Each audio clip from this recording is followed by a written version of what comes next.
تو ایک شخص نے حضور سے کہا کہ حضور مجھے کوئی وصیت کیجئے۔ حضور نے اسے ارشاد فرمایا کہ تو غصہ نہ کیا کر۔ اس نے پھر کہا مجھے وصیت کیجئے، تو آقا کریم نے پھر فرمایا غصہ نہ کیجئے۔ اس نے پھر کہا، یہ بات ایک بار نہیں، اس نے کئی بار حضور سے پوچھی۔ وہ کوئی اور وصیت طلب کرنا چاہ رہا تھا کہ یہ تو ٹھیک ہے، کچھ اور وصیت بھی کیجئے۔ اس سے ایک تو اس شخص کی ذاتی صورتحال ایسی ہوگی، اور دوسری یہ ہے کہ اس نصیحت کی اہمیت کے پیش نظر کہ غصہ جب انسان کو آتا ہے تو وہ مغلوب ہو جاتا ہے اور بہت غلط فیصلے کر بیٹھتا ہے۔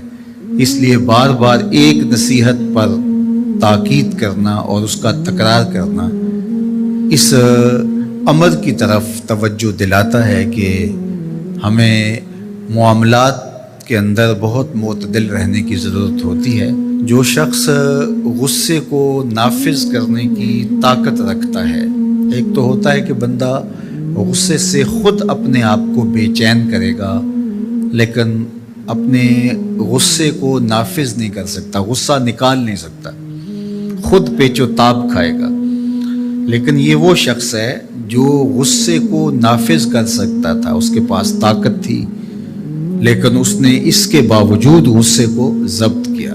حضور علیہ السلام نے ارشاد فرمایا، قیامت کے دن اللہ تعالیٰ لوگوں کے سامنے اسے بلائے گا، تو اللہ تعالیٰ اسے اختیار دے گا کہ جنت کی حوروں میں سے جس کے ساتھ تم نکاح کرنا چاہتے ہو، جس کے ساتھ تم رہنا چاہتے ہو، تمہیں اس کا اختیار دیا گیا ہے، اس لیے کہ تم نے اپنے غصے کو ضبط کیا، اس کو نافذ کرنے کی طاقت کے باوجود۔ اور ایک روایت حضرت سلیمان بن سرد رضی اللہ تعالی عنہ سے مروی ہے، کہتے ہیں کنت جالسا مع النبی صلی اللہ علیہ وآلہ وسلم، میں حضور علیہ السلام کی مجلس میں بیٹھا ہوا تھا۔ دو لوگ تھے، وہ آپس میں الجھ رہے تھے۔ ان میں سے ایک شخص کا چہرہ غصے سے سرخ ہو گیا، رگیں پھولی ہوئی تھیں، اور ایک دوسرے کے لیے سب و شتم کا ماحول پیدا ہو گیا تھا۔ اللہ کے رسول صلی اللہ علیہ وآلہ وسلم نے ارشاد فرمایا، میں ایسا کلمہ جانتا ہوں کہ اگر یہ کلمہ پڑھ لیں تو ان کا یہ غصہ زائل ہو جائے گا، ان کی جو کیفیت ختم ہو جائے گی۔ اور وہ کیا ہے؟ اعوذ باللہ من الشیطان الرجیم۔ یہ پڑھ لیں تو جو ان کے اندر ہے وہ چلا جائے گا۔ تو لوگوں نے اس شخص کو کہا جس کی رگیں پھولی ہوئی تھی اور غصے سے اس کا چہرہ سرخ ہوا جا رہا تھا کہ تعوذ پڑھو، اعوذ باللہ من الشیطان الرجیم پڑھو۔ اور یہ اللہ تعالیٰ نے قرآن مجید میں ارشاد فرمایا ہے کہ جب غصے سے انسان بے قابو ہو جائے تو اس کو چاہیے کہ وہ اپنے غصے سے باہر نکلنے کے لیے تعوذ پڑھے۔ ایک روایت میں ہے اللہ کے محبوب نے ارشاد فرمایا، تم میں سے اگر کوئی شخص غصے میں آئے تو وہ خاموش ہو جائے، تو خاموشی سے غصے کا لیول نیچے آنا شروع ہو جائے گا۔ اور ایک روایت میں ارشاد فرمایا، جب تم میں سے کوئی شخص غصے میں ہو تو وہ کھڑا ہوا ہو تو وہ بیٹھ جائے، اور اگر اس کا غصہ اس سے زائل ہو گیا تو ٹھیک، ورنہ لیٹ جائے۔ یعنی اگر وہ کھڑا ہو تو بیٹھ جائے، اور اگر بیٹھنے کے باوجود بھی غصہ ختم نہیں ہونے پا رہا تو لیٹ جائے، خاموش ہو جائے، تعوذ پڑھے اور بیٹھ جائے یا پھر لیٹ جائے۔ تو یہ چار صورتیں غصے کو کم کر دیتے ہیں۔ تو غصے کو نافذ کرنے کی بجائے کوشش کرنی چاہیے کہ غصہ جو ہے وہ فروغ ہو جائے، چونکہ غصے میں انسان ایسے امور کر لیتا ہے کہ بعد میں اس کو سخت پچھتاوا ہوتا ہے۔ اگر کسی شخص کے ساتھ قرآن مجید نہیں ہے، قرآن مجید کے 2 رکوع 4 رکوع آدھا پارہ اگر کسی زندگی میں روزانہ کی بنیاد پہ نہیں ہے تو اس کی زندگی کا نور اس سے روٹ گیا ہے۔ گر تو می خواہی مسلمان زیستن نیست ممکن جز بقرآن زیستن، اگر تو مسلمان بن کے جینا چاہتا ہے تو قرآن کے بغیر ایک لمحہ بھی نہیں جی سکتا۔ تو قرآن کو اپنی زندگی میں اس طرح داخل کر لیجئے گا کہ اٹھتے بیٹھتے چلتے پھرتے تمہارے ساتھ قرآن کی تعلیمات جڑی ہوں، کوئی دن قرآن مجید کی تلاوت سے خالی نہ ہو۔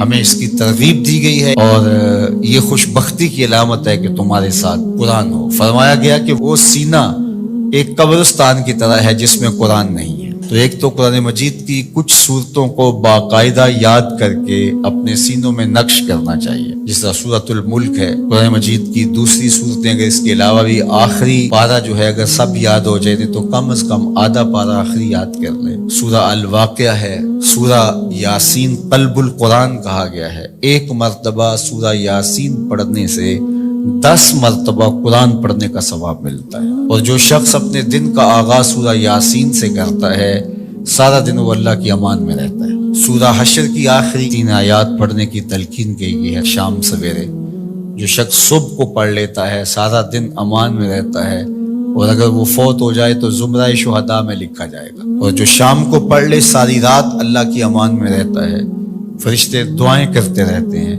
اور اگر وہ فوت ہو جائے تو نام زمرہ شہداء میں لکھ دیا جاتا ہے۔ جمعہ کے دن سورہ کہف پڑھنے کی تلقین کی گئی ہے کہ ہر جمعہ المبارک کو سورہ کہف کی تلاوت کرو، تو قرآن زندگی میں شامل کیا جائے، یہ بدبختی سے بچاتا ہے، قبر میں روشنی لاتا ہے، اجالے لاتا ہے، اور سورہ کہف پڑھنے والے کی قبر میں روشنی ہوگی، یہ قبر میں روشنی لے کے جائے گی۔ خاتون ہے تو وہ اچھے شوہر کو تلاش کرے جو کل بچوں کا اچھا باپ بن سکے، اور اگر مرد ہے تو وہ اچھی خاتون تلاش کرے جو کہ اچھی ماں بننے کی صلاحیت رکھتی ہو۔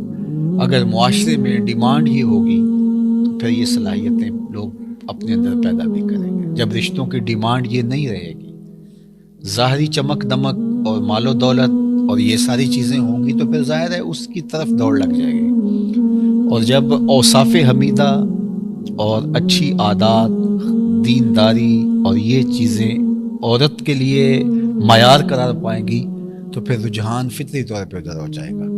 تو آج اگر ہمارے ہاں ان چیزوں کی کمی واقع ہو رہی ہے تو پھر اس کا سبب یہ ہے کہ ہمارے رجحان اور ہماری ترجیحات تبدیل ہو گئی۔ حضرت سیدنا عمر رضی اللہ تعالیٰ عنہ کا واقعہ آپ نے سنا ہوگا کہ آپ جب پہرا دے رہے تھے، راتوں کو گشت کیا کرتے تھے، تو ایک خاتون اپنی بیٹی سے کہہ رہی تھی کہ دودھ میں پانی ملاؤ تاکہ ہم زیادہ پیسے کما سکیں۔ تو اس لڑکی نے کہا کہ امیر المومنین حضرت عمر نے دودھ میں پانی ملانے سے منع کر رکھا ہے۔ تو اس خاتون نے کہا کہ عمر کون سا دیکھ رہا ہے؟ تو اس لڑکی نے کہا کہ عمر تو نہیں دیکھ رہا، عمر کا رب تو دیکھ رہا ہے۔ حضرت عمر رضی اللہ تعالیٰ عنہ بہت متاثر ہوئے اور اس دروازے پر نشان لگا دیا۔ واپس آئے، صبح ہوئی تو اپنے بیٹوں کو بلایا، اپنے بیٹے سے کہا کہ میں جو ہے وہ تمہارا ایک خاتون سے نکاح کرنا چاہتا ہوں۔ تو انہوں نے کہا کہ جس طرح آپ کی مرضی ہو۔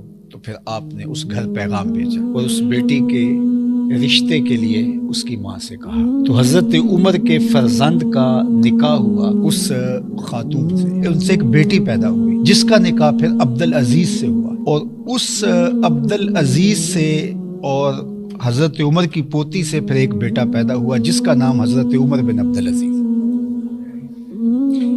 تو اچھی مائیں اچھی قوم دے سکتی ہیں، تو اچھی ماں کا انتخاب اس وصف پر آپ نے اپنے بیٹے کا نکاح کر دیا کہ یہ کس قدر اللہ سے خشیت اور اللہ سے خوف رکھنے والی خاتون ہے۔ حضور نے ارشاد فرمایا کہ نکاح کیا جاتا ہے 4 چیزوں کی وجہ سے، لمالہا، لجمالہا، لحسبہا۔ کسی کے مال کی وجہ سے نکاح کیا جاتا ہے، حسب و نسب کی وجہ سے نکاح کیا جاتا ہے، اسی طرح جو ہے وہ حسن کی وجہ سے نکاح کیا جاتا ہے۔ پھر فرمایا کہ جو ہے وہ دین کی وجہ سے نکاح کرنے کی پھر تلقین ارشاد فرمائی، اور دین سے مراد وہ خوبیاں ہیں جو دین ہمیں بتاتا ہے، وہ جہاں پائی جائیں۔ فرمایا جس کا اخلاق کو، جس کا دین تمہیں پسند آ جائے اس سے اپنی بیٹی کا نکاح کر دو۔ نکاح کے انتخاب کے لیے 2 چیزیں بیان، جس کا خلق اور جس کا دین تمہیں پسند آ جائے اس سے اپنی بیٹی کا نکاح کر دو۔ ابو الاسود الدؤلی زمانہ جاہلیت کا ایک شاعر گزرا ہے۔ ایک دن وہ اپنے بیٹوں سے کہنے لگا کہ میں تمہارے پیدا ہونے سے پہلے بھی اور تمہارے پیدا ہونے کے بعد بھی تمہارے اوپر بڑے احسانات کیے۔ تو بیٹوں نے کہا کہ ہمارے پیدا ہونے کے بعد کے احسانات تو سمجھ میں آتے ہیں، لیکن ہمارے پیدا ہونے سے پہلے آپ نے ہمارے اوپر احسان کون سا کیا ہے؟ تو ابو الاسود الدؤلی کہنے لگا اپنے بیٹوں کو، اپنی اولاد کو، کہ میں ایک شاعر ہوں، اور شاعر کی طبع کے اندر جو حسن پسندی ہے تو بیوی کے انتخاب کے لیے اس کی اول ترجیح یہی ہونی چاہیے تھی، لیکن میں جب اپنی بیوی کی تلاش میں نکلا تو میں اس خیال سے تلاش کیا کہ جو میرے بچوں کی بہتر ماں بن سکے، تو میں نے اپنے جذبات کی قربانی دے کر تمہارے لیے اچھی ماں تلاش کی، اپنے لیے اچھی بیوی تلاش کرنے کی نسبت۔ تو میرا یہ وہ احسان ہے جو تمہارے پیدا ہونے سے قبل میں نے تمہارے